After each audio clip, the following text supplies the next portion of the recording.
is our Seversky P-35 restoration project.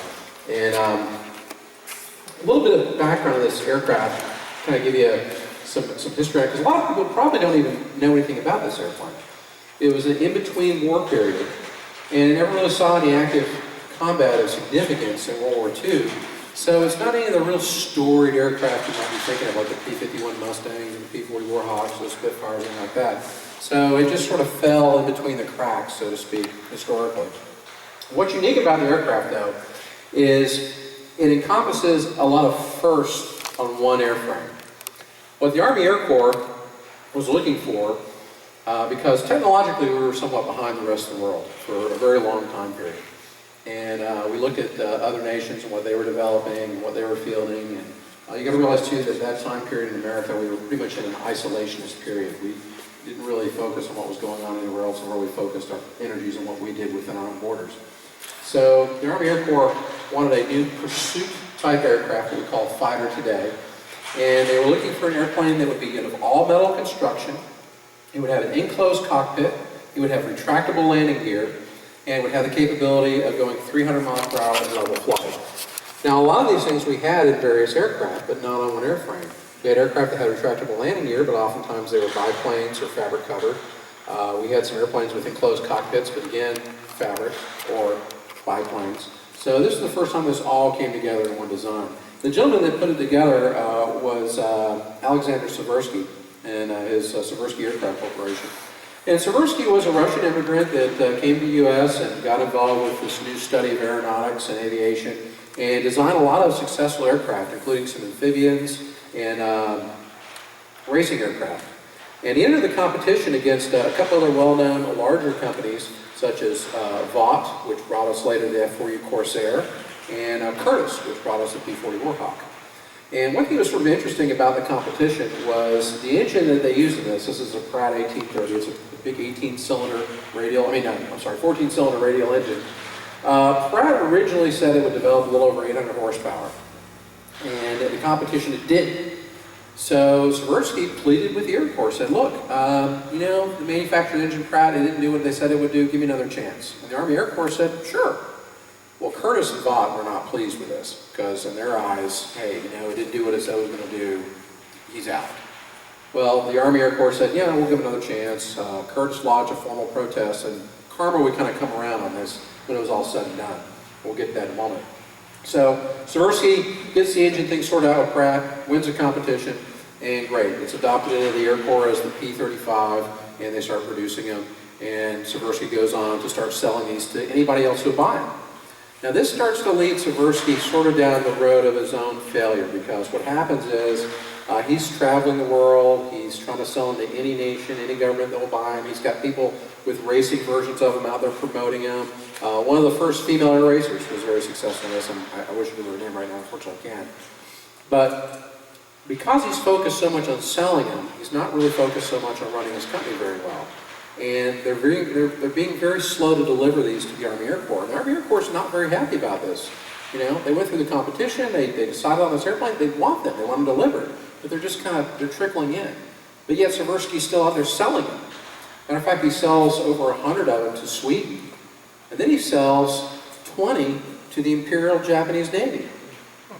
Well, this is the 30s, We're not at war with Japan, but we're not real friendly with them either.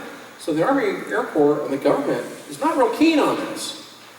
So basically what happens is the board of directors at the Seversky Aircraft Corporation realize where this is going. And they say, we got to get the Seversky guy out. He's going to run us in the ground. So while he's in Europe trying to sell more of these airplanes, guess what? They can't. He gets a telegram telling him, hey, you're no longer services required. Thanks. See ya. Gets on a boat, comes right back over to New York, pleads for his position back, goes to court, he's out. Seversky Aircraft Corporation renames themselves Republic Aviation. Have you ever heard of the P-47 Thunderbolt? It looks a little like this, sort of kind of. Look at the picture down there. There's a lot of DNA in this airplane that goes into the P-47. It's a very different airplane. It's bigger and more powerful, but you kind of see where that design philosophy came from. So the 120 aircraft or so that Sweden's got, guess what? They get half the order. The rest of them, the U.S. government takes them. They pretty much complete the order, and guess what? They go back to Curtiss and say, you know what, we should have let you guys win because of that engine thing. We're sorry. Let's adopt your aircraft. And there you have the P-36, which eventually morphs into the P-40 Warhawk. Well, P-35s, where'd they go then? Well, they pretty much ended up out in what was known as the Far East Air Force, out in the Pacific, around the Philippine area. And what did they have to do out there? Not a whole lot. They flew, they trained, they did gunnery practice, they kept their airplanes working as best they can. They started getting P-40 Warhawks shortly afterwards. And they're funneling in, and these things are just wearing out. They're cannibalizing them for parts. There's not a lot of parts for this engine out there, so they're getting fewer and fewer airplanes, and the new P-40s are coming in, and the guys really want the P-40. It's an okay airplane. It was fast for its time. It's rugged, but the P-40 is a superior aircraft. And then, on December 8th, 1941, December 7th, Pearl Harbor time, but there's an international date line out there. The Japanese, simultaneously with attacking Pearl Harbor, also attacked the Philippines and the surrounding islands areas there. Well, guess what they ran into? The Far East Air Force. And these Seversky P-35s were no match for the Japanese Oscars and Zeros. Far more advanced aircraft than what we had at the time. So they lost pretty much everything they had in about 8 days of combat. They shot down virtually every P-35 out there, except for a handful. About 5 or 6 were left. They evacuated the Philippines. They even put, there's a lot of room in this little area back here, there's a jump seat. They put 3 people in the back of one of these and got them out of the Philippines using these planes to evacuate them. So there's the history side of the airplane. It was okay for the time, it was transitional. Believe it or not, this is actually one of those 60 some odd Swedish airplanes. It was in Sweden, it served during World War II. The Swedish didn't do a whole lot, they were pretty much neutral, they didn't really do a whole lot. These escorted some of our bombers that got shot up, couldn't make it back to England or diverted into Sweden. So these aircraft would come up and meet them and escort them to a Swedish airfield. The Swedish would impound the bombers. They didn't want to tick the Germans off. They didn't want to really, they just tried to kind of stay out of things, more or less. And so they got stored in a cave, believe it or not. And then they were donated. This aircraft went to Dayton, Ohio, to the United States Air Force Museum. They were just out on display. And then we kind of came to the picture. They were looking for a Grumman duck. And we happen to have 3 at the time. So a little bit of horse trading involves, and then we'd have 2 Grumman ducks, and then we have this. Wow. The biggest issue with this aircraft is corrosion. Now, aluminum doesn't rust, but it will corrode. And this new type of aluminum that came about after World War I called duralumin, eventually it's aircraft alloy. You've got, they're starting to put other metals in aluminum. You can't just use pure aluminum, it's too soft. You mix in copper and some other metals to give it that strength and rigidity. But the problem is when you start mixing other metals in with aluminum, you create an alloy, and it's even more prone to corrosion. So how do you protect it? Well, typically on the aluminum sheet, they'll have what's called a clad layer, and that is a very thin layer of pure aluminum that protects that alloyed aluminum from corrosion in the elements.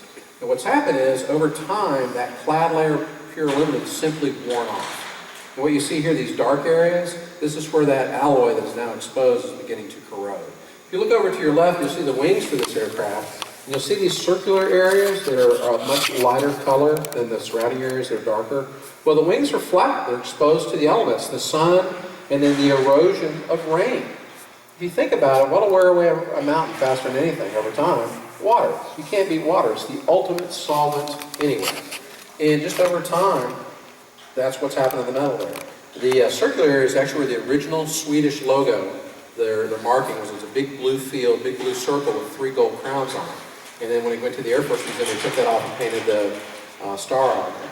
So that's what you pretty much see. As you go down, though, the metal's in much better shape lower. It didn't get the abrasion of all that weather on it. And then we have some other damage that occurred because when I was on display at the Weeks Air Museum down in Tamiami Airport, 1992, Hurricane Andrew comes through, does a little bit of remodeling, and brought the roof down on the house, so to speak.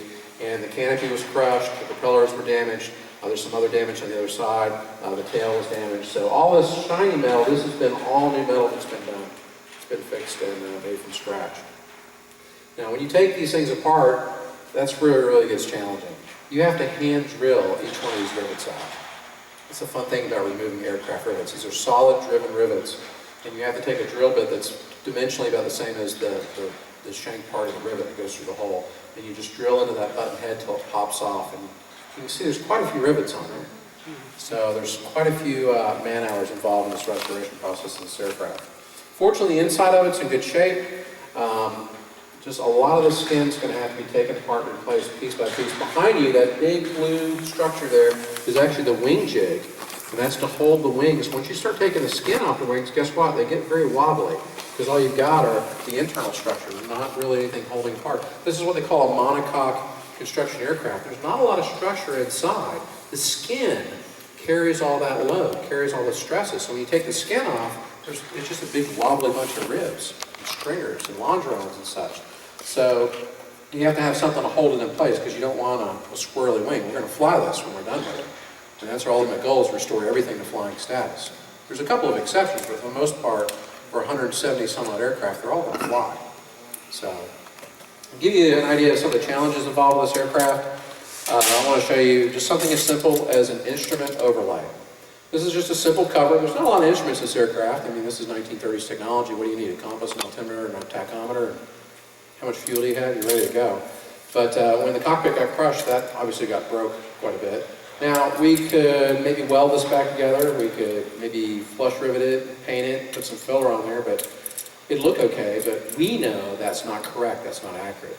The original part, the way they made these, is they had aluminum that would be cut into shape, and then they would go onto a die, sort of like a mold. It would be in the reverse of the shape, and they would lower a big block of rubber on top of this. It was probably 8-10 inches thick, and they would put so much pressure, something like 50 tons of pressure on that block of rubber. The rubber would almost take on the properties of a liquid, and it would form this aluminum to that steel die shape and give it these curves and bulges and stuff. These bulges, by the way, cover up light bulbs, so you would have night illumination. The instruments themselves were not illuminated. They were illuminated from the face underneath this panel. So it's really kind of provided like a little bit of a glare shield. You don't want light shining in your eyes when you're flying at night. It's not good. So how do we make another one of these? Well, obviously that large industrial equipment no longer exists. In the 1930s, we can't go down to Airplanes or Us and say, hey, I need a panel for a P-35. You got one in stock? I'm not going to find it. But believe it or not, there are companies out there that can do short runs. Now, they don't machine the big steel die. They use composite materials to make a die that will do a few hundred pressings. If you're familiar with a vehicle that Isuzu made in 1999 called the Isuzu Via-Cross, interesting story about that truck. They only made 5,000 of them, and they never intended to make any more of it over 3 years. And all the steel panels on a car are made on a big die, just like this was made. Well, they wanted to save a lot of money because they only knew they were going to make 5,000, a true limited edition vehicle. So they made all the dies out of a composite material. They knew it was going to wear out, but they only had to make 5,000. So it's the same process here. We have a composite material to make that die. It's much lower cost. And then we simply make the patterns, and we run off 10 or 20. You know, the cost, though, is still a lot higher. These would have cost a few cents to make. This, you're looking at about $1,800 per pressing. And is that aluminum? That's aluminum. You know, we're going to make this out of the original materials, or whatever the current replacement is, usually like a 2024 is a typical aircraft grade. So there's a number of different, and they all indicate different alloy content. So it just depends on what the need is going to be for the stress point. So that gives you a little bit of idea of the level that we go to, but it gets even better. The wiring in this aircraft would look pretty much something like this. If you ever had an old appliance or gone to an antique store and you've seen that cloth-covered wiring, you know, that's pretty much what you see in here. It's just a copper conductor with rubber, an actual rubber insulator, and they would weave like a fabric jacket over it on the outside. They would coat it with shellac to give it a little bit of abrasion and water resistance. But over time, the rubber gets brittle, it cracks, the fabric starts to fray, and you usually get a shock when you plug it in. It just gets all worn out. So same thing here, but there's several different gauges or diameters of wire, and you cannot really go to the airplane supply and get this stuff. This is modern aviation wiring right here. It's a Teflon-based outer jacket. Tefcel is one of the trade names. Usually comes in any color you want as long as it's white. Has a lot of numbers printed on it, so you go by number traces on modern aircraft quite a bit. If you look inside a modern airplane, you're going to see lots of white wire. It's fun tracing wire, let me tell you. But this is what we would put in this aircraft. Now, is that accurate? No. Will it work? Yes. So what to do? Well, believe it or not, there's a company out there, there's all these little companies, and they will take this modern wiring and they will weave any pattern fabric you want over that outer insulation. So it looks just like the original wiring. there's anybody here that's into antique auto restoration or tractor restoration, you know what I'm talking about. This is where we get our magneto wires, our ignition wiring. Same companies do this kind of stuff. That one looks like a sock waving machine. If you ever seen a sock waving machine, it's like a tube with lots of little fingers in it. They'll just run the wire right through that and they'll weave any pattern you want. They can duplicate manufacturers, whatever you need. About $100 a roll. And like I said, there's probably 8-10 different gauges of wiring in this aircraft. Another thing that's a little bit different too is the humble aircraft bolt. If you look under the hood of your car or truck, you'll see a lot of hardware like this. It has like a gold sheen to it. Again, this is a cadmium plating. Again, it's corrosion resistance. We're just trying to prevent that steel from corroding. We're staving off the inevitable. And this is what hardware looks like today. But it didn't look like that in the 30s and 40s. In the 30s and 40s, all the hardware inside this aircraft, you can probably see a little bit of it, would have had a silver cab plating on it. It still is the same thing, but just over the time period of manufacturing, they went to a different formulation. So again, how do we get this, which is what we can buy today, to look like this? Guess what? There's another company out there that will take this hardware, and they don't overplate it, they actually chemically strip this plating off to the bare steel, and then they will replate it with that 1930s, 1940s type hardware. So, do we send out one batch of hardware? No, we'll send out several, because you know you're going to lose another bolt or washer or two. So you'll get 3 or 4 sets. You know, so several buckets of hardware go out and get replated. But it gets even better. What's really interesting about this aircraft is the rudder, elevators, ailerons, all the control surfaces, with the exception of the flaps, use a very unique type of construction.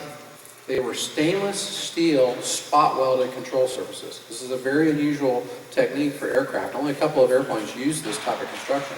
Now, if you're not familiar with spot welding, you take 2 pieces of metal, clamp them between an electrode, run a current through it. The 2 pieces of metal, or the point of resistance, they melt together. So you'll see lots of little dots. You can see those on this structure here. And those are the welds. This is all thin gauge stainless steel that's been formed in the various channel shapes. They put it into a jig. They have these little gusset plates, and then the tooling comes in and they clamp it and make all these little welds. But what's unique about it is, say for example, we have a weld here and a weld here. It's not clamped like this. There's actually welds on the inside of this. So they have all this amazing tooling. 1930s they did this. And then this was all fabric covered. Because you didn't make the entire airplane metal. Because believe it or not, they still wanted to save metal where they could. And if you don't have to put metal on the rudder or the elevator, you don't. Because that's metal you can save to build other airplanes. You know, on 10 or 20 airplanes, it's not going to save you that much. But if you're building thousands of them ultimately, that's a tremendous metal savings. It's kind of like they do with an all-weather tire. There's no such thing as an all-weather tread. It's just a way that the tire companies use to save rubber to make more tires and charge you more for a tire. But, you know, we've got to figure out how to reduplicate this, how to make this. And it was a real challenge for the aircraft department to kind of figure out how they did these welds like this. Because, again, you can't go out and just buy this stuff. There's no one doing this. And for a warplane, that's not so good. I mean, stainless steel welding techniques were very limited, very special tooling. And you're going to send this thing out to a war zone?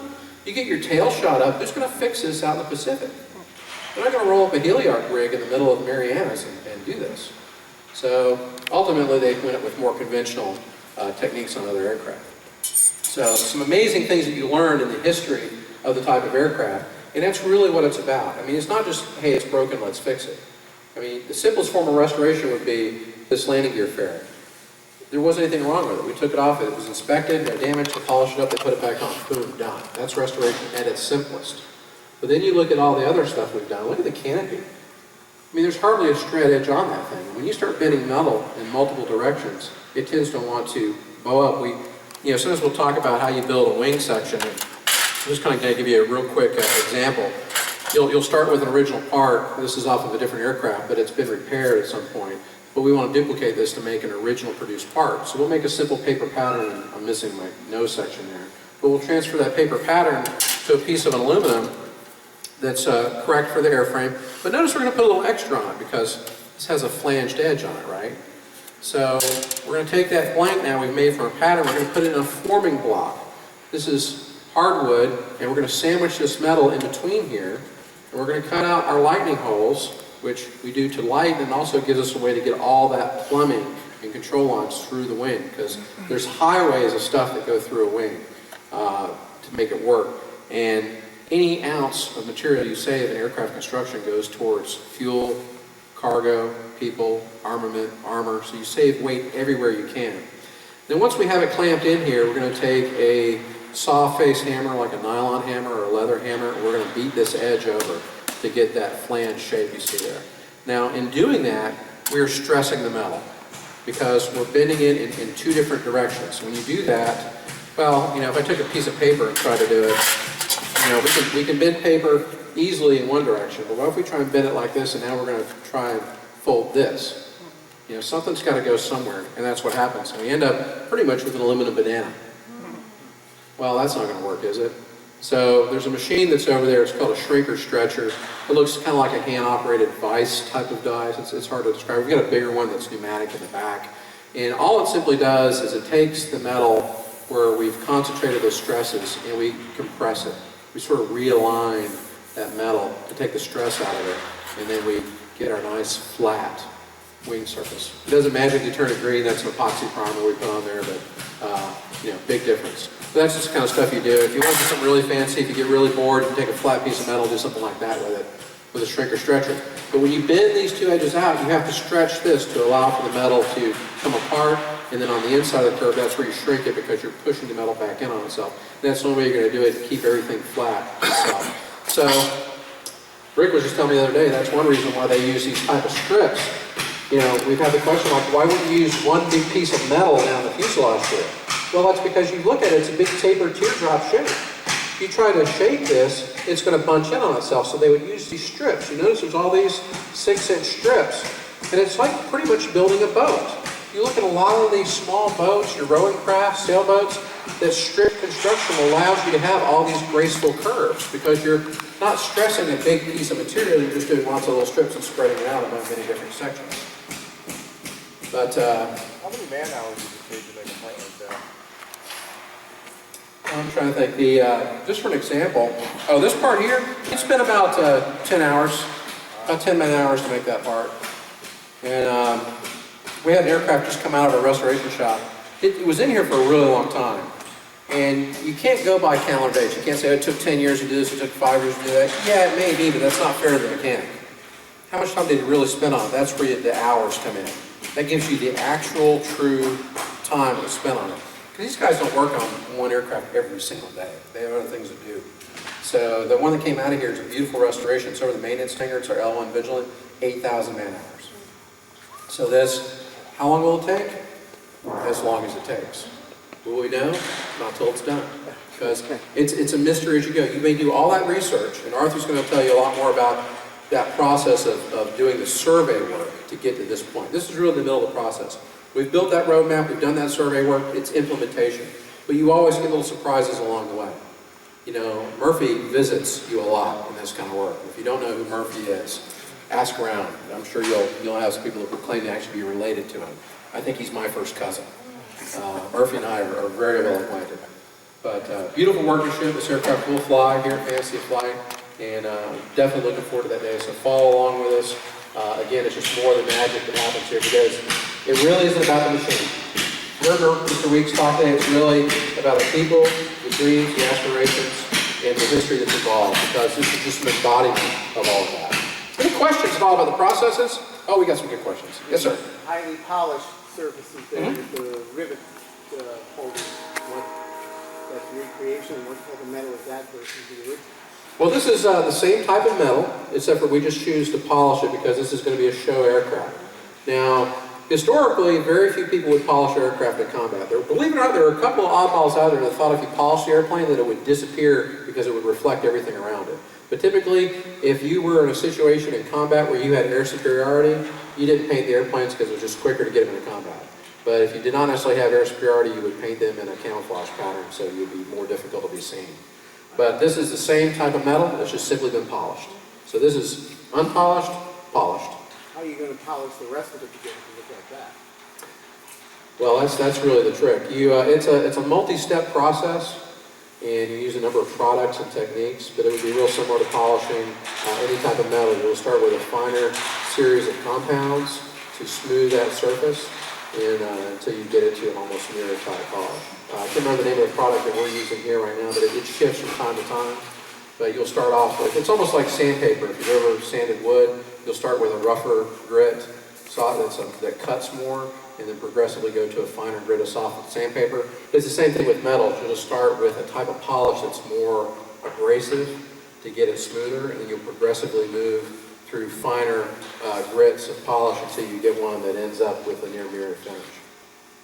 It's a lot of work. And these parts were all pretty much hand polished. So, yes ma'am. Do you happen to know how many of these planes were manufactured and how many exist today? Well, I think we may have that actually here on this. There were not many manufactured. I think a total of about 300 or 500 if I'm not mistaken. I'll have to dig a little bit more on that. That's about in the hundreds, low hundreds. Yeah, again, they were slow to deliver. And originally 120 some odd aircraft were promised to Sweden, half get delivered. So this is one of those 60 or 64 aircraft. So most fighter aircraft during the height of World War II would usually see a production run of 3,000 to 6,000. That would be about it. Like for example, the Mustang, the P-51D, 8,000 was the number, and that was the largest production version of the Mustang. So typically, what happened is they would always come out with a better model. So they would make as many as they needed, and then, oh, well, here's a new one, we're going to make that one. So the turnover was very quick. That's where you see like P-35A, and then there would have been, in theory, a B, a C, and then something else. You think, for example, the P-40 Warhawk series, it was a very long-lived model. It got into the N series, P-40A through N. There was all these different improvements, different engines, different gearboxes, more armament. So they're always changing them. So there's a constant flow and change now. Any other questions? All right, folks, I want to hand it over to Arthur, and he's going to take you along our journey and show you how we start. Yes, sir. The main reason they done it quick because they blew them up. Well, that was another thing, too. Again, I mentioned we were technologically behind. You look at the European theater, your European theater, for example, your average German ace would typically have a couple of hundred aerial victories. Our highest scoring ace was in the 50s. I mean, it was insane. They had very high technology, very high skill levels, but we had a lot of people and a lot of production capacity. So they had at one point in land combat, they had a formula. They knew it would take about 8 Sherman tanks to take out one average German medium or heavy tank. We knew what our losses would be to incur a German victory. And as Stalin said, at some point quantity becomes a quality all its own. And America had the quality of quantity. So if you can make enough of it, you'll win. So we got to get that production capacity back. Any other questions? What about your parts about it? Do you make that yourself? If it's flat sheet and we can form, we'll typically use an off-the-shelf material. Some of the other canopy parts that have the compound curves and stuff will have that done in the shop. Yeah, the specific ones are shops that'll do that. Our Vigilant, we actually had to have, it has a very complex top piece, and that was custom made. So stuff we can do here, we do, but a lot of stuff we will send out if a shop is capable of doing it. So like those panels, for example, we just don't have that capability. So. All right, folks, I'm going to hand you off to Arthur, and he's going to take you over to our barbecue aircraft on the spit and show you where it all starts.